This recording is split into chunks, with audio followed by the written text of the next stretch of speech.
Sebagai lembaga pendidikan yang berada di tengah masyarakat, sebenarnya tidak akan pernah berdiri sendiri, karena bagaimanapun sekolah di tengah masyarakat perlu dukungan dari masyarakat dan lingkungan sekitar.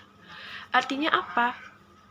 Perlu kerjasama antara masyarakat dan orang tua, perlu kerjasama yang luar biasa, saling pemahaman antara kedua belah pihak terkait dengan berbagai program pendidikan, berbagai hal yang dilakukan oleh sekolah untuk mendapatkan pemahaman sekaligus dukungan moral dan material dari masyarakat. Bahkan utama yang menjadi bagian sentral yang ada di dalam kawasan lingkungan pendidikan yaitu sendiri adalah orang tua siswa. Jadi, mustahil bagi sekolah bisa melepaskan diri dari ikatan batin dengan masyarakat. Baiklah, perkenalkan, nama saya Ulfah Sanatul Fitri, NIM 19005041. Topik kali ini adalah bidang garapan terkait dengan administrasi hubungan sekolah dan masyarakat. Artinya apa?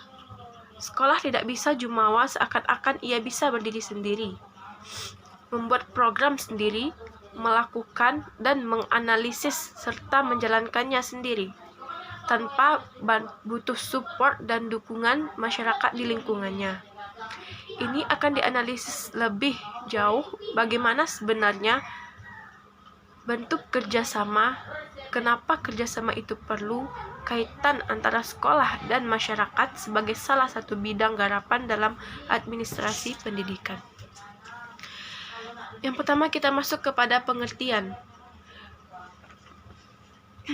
Pengertian atau definisi dari hubungan sekolah dan masyarakat merupakan kegiatan manajemen atau pengelolaan dalam menciptakan hubungan kedua belah pihak antara sekolah dengan masyarakat. Namanya juga hubungan kedua belah pihak, muncul satu pengertian yang sama hubungannya. Tentu saja hubungan yang baik dan harmonis antara masyarakat dengan sekolah, sehingga kedua belah pihak memiliki pandangan, pengertian, pemahaman yang sama, sehingga ketika satu pihak membuat sebuah program, pihak lain akan memahami, bahkan mendukung. Tidak hanya bentuknya moral, tapi kadang-kadang dukungan material. Konsep ini yang sebenarnya harus diluruskan dalam pelaksanaan kegiatan proses pendidikan di setiap satuan pendidikan yang ada di sekolah atau perguruan tinggi. Ada kerjasama yang didesain, direncanakan oleh sekolah sebagai lembaga, sebagai organisasi yang berada di tengah-tengah masyarakat, mengikut sertakan mereka dalam setiap kebijakan, dalam berbagai hal yang sebenarnya butuh dukungan.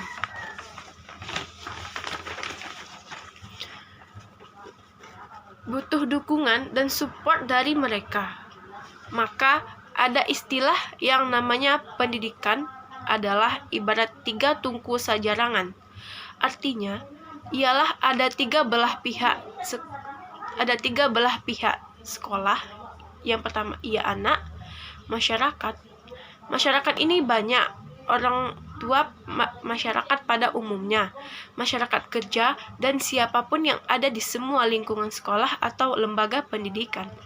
Kita akan coba lihat lebih jauh tentang konsep administrasi hubungan sekolah dan masyarakat. Sekarang muncul di pikiran kita kalau memang administrasi hubungan sekolah dan masyarakat didesain secara sadar, dikelola secara sadar oleh lembaga sekolah, satuan pendidikan yang ada di sekolah, berarti memiliki tujuan yang jelas. Tujuannya apa? Yang pertama, untuk mengembangkan tingkat pemahaman dan pengertian tentang tujuan pendidikan yang ada di sekolah. Ada tuntutan ketika satu pemahaman yang sama, ketiga belah pihak akan saling mengikatkan, saling berinteraksi untuk membangun proses pendidikan untuk si anak. Mereka terlibat secara batin, orang tua misalnya, Orang tua bagian dari masyarakat. Ketika orang tua tidak paham, tidak mengerti tentang tujuan pendidikan, ketika orang tua tidak mengerti setiap program yang diberikan kepada anak yang dilaksanakan oleh sekolah, yang notaben kesemuanya untuk membangun kredibilitas, kemampuan, skill, soft skill si anak. Barangkali akan terjadi penolakan, tapi ketika orang tua paham, justru akan sangat terbuka dan ikut serta membantu proses pendidikan ketika si anak ada di rumah. Bahkan dukungan moral dan material, orang tua rela bayar mahal. Karena ada pemahaman untuk kepentingan tujuan pendidikan, tujuan anaknya sendiri, selama ini karena ada terlepasnya kondisi satu pihak yang tidak memahami sampai ke sana, karena tidak dilibatkan dalam kerja hubungan sekolah dan masyarakat. Ada keterlibatan langsung atau tidak masyarakat dan orang tua dalam proses pendidikan. Tujuan yang kedua yaitu untuk menilai program sekolah, sehingga sekolah betul-betul tidak sekedar jumawa, seakan-akan keputusan yang dibuat oleh mereka adalah suatu program yang memang luar biasa, hebat, dan punya manfaat untuk semua belah pihak. Tapi penilaian yang dilakukan secara objektif oleh orang tua dan masyarakat, pada umumnya oleh dunia kerja atau siapapun yang di lingkungan sekolah itu, akan jauh lebih luar biasa, lebih objektif, sehingga itu menjadi masukan buat sekolah pada akhirnya untuk membangun program itu sendiri atau program berikutnya. Sehingga nilai program yang dibuat memiliki manfaat untuk siapapun ketika itu dilaksanakan. Tujuan yang ketiga ialah pengembangan potensi peserta didik. Ketika orang tua, ketika masyarakat, ketika semua lingkungan terlibat, potensi peserta didik jauh lebih tergali, tersalurkan, lebih potensial untuk mengembangkan membentuk mereka. Ketika di sekolah disiapkan si anak, maka di rumah ada yang menerima dengan konsep yang sama. Ada yang mengingatkan ketika si anak ada di lingkungan masyarakat pada umumnya. Mereka melakukan apapun, tetap pada akhirnya ada masyarakat yang mengingatkan kalau terjadi suatu kondisi si anak lost control dari kondisi yang seharusnya.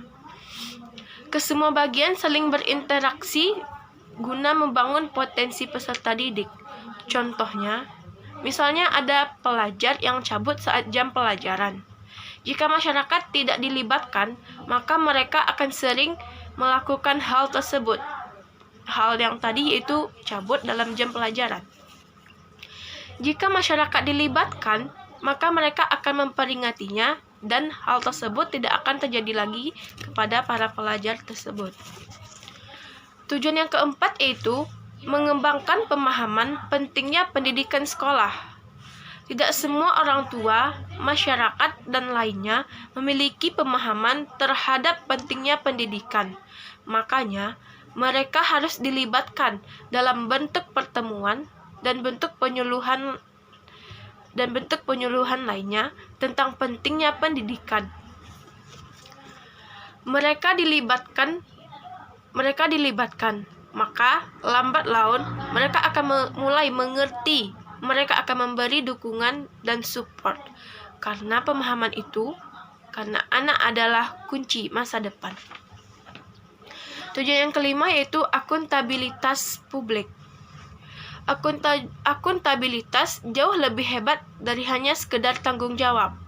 Ini salah satu bentuk pertanggungjawaban moral, tanggung jawab lahir dan batin lembaga sekolah kepada masyarakat untuk mendedikasikan diri, menghasilkan anak-anak yang potensial secara akademik, karakter, etika, sehingga ketika lahir di sekolah muncullah manusia-manusia hebat yang kredibel.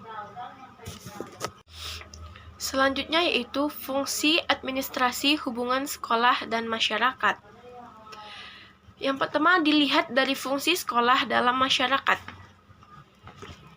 Yang pertama, sekolah menjadi lembaga pembaharu, berarti melakukan sesuatu menjadi baru, yang mengintroduksi perubahan pengetahuan dari yang tidak tahu menjadi tahu. Cara berpikir yang dulunya levelnya begini, sekarang interaksinya menjadi lebih baik. Kemampuan gaya berpikirnya jadi lebih tinggi.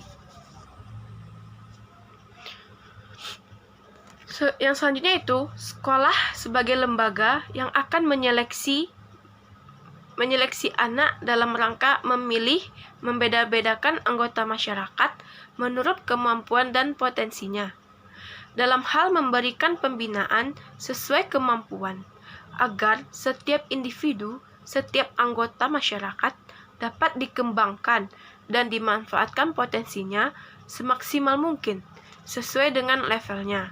Bukan berarti memecah mereka menjadi level-level dalam garis untuk membuat mereka saling berbeda, tetapi dalam proses mengelola, dalam memberikan pembinaan.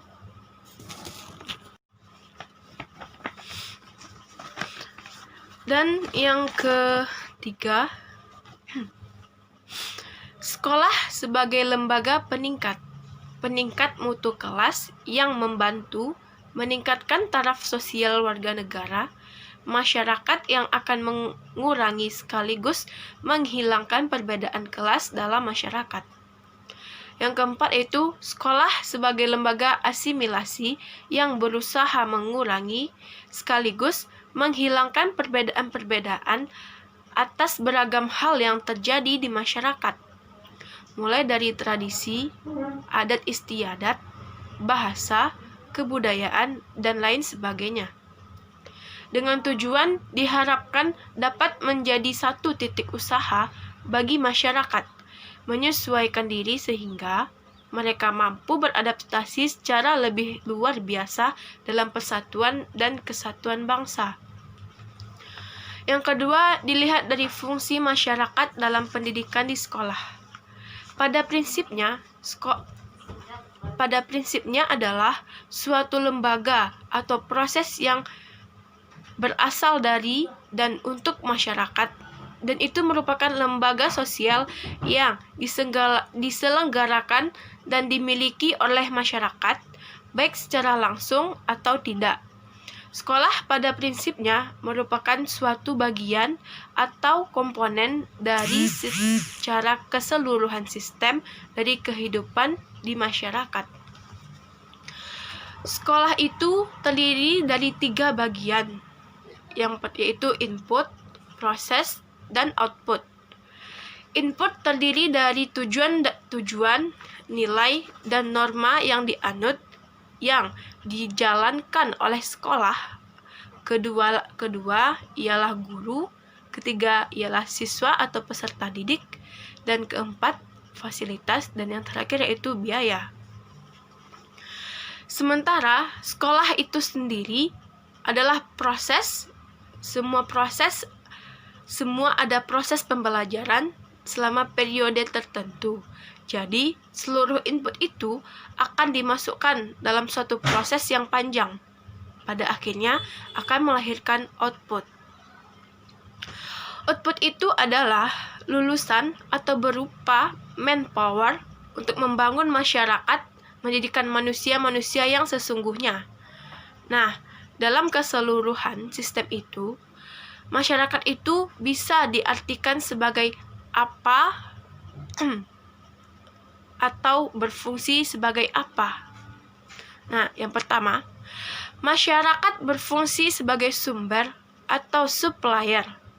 Bagaimana harapan masyarakat terhadap sekolah dan menyediakan peserta didik, guru, sarana dan prasarana atau penyelenggaraan sekolah. Yang kedua yaitu masyarakat berfungsi sebagai konsumen. Itu adalah hasil pendidikan sekolah yang menerima kembali dan menyediakan lapangan pekerjaan bagi lulusan dan kemudian merencanakan bekerja di masyarakat. Yang ketiga yaitu peserta dalam proses pendidikan di sekolah. Peserta didik yang terus-menerus mengikuti dan turut mempengaruhi proses pendidikan di sekolah. Artinya, masyarakat berfungsi sebagai peserta.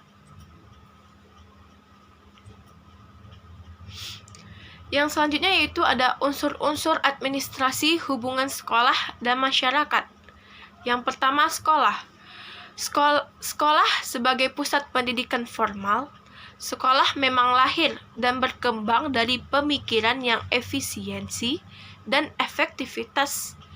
Pemberian pendidikan bagi masyarakat secara umum artinya bahwa sekolah sebagai pusat pendidikan formal itu merupakan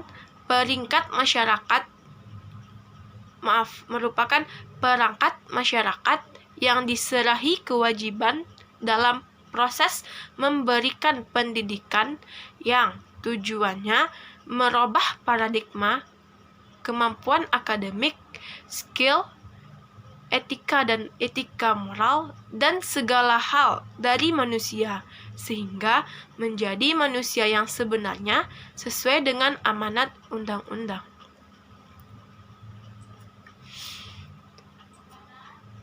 Nah, yang kedua yaitu orang tua siswa. Hubungan sekolah dengan orang tua siswa itu tidak bisa dilepaskan oleh karenanya.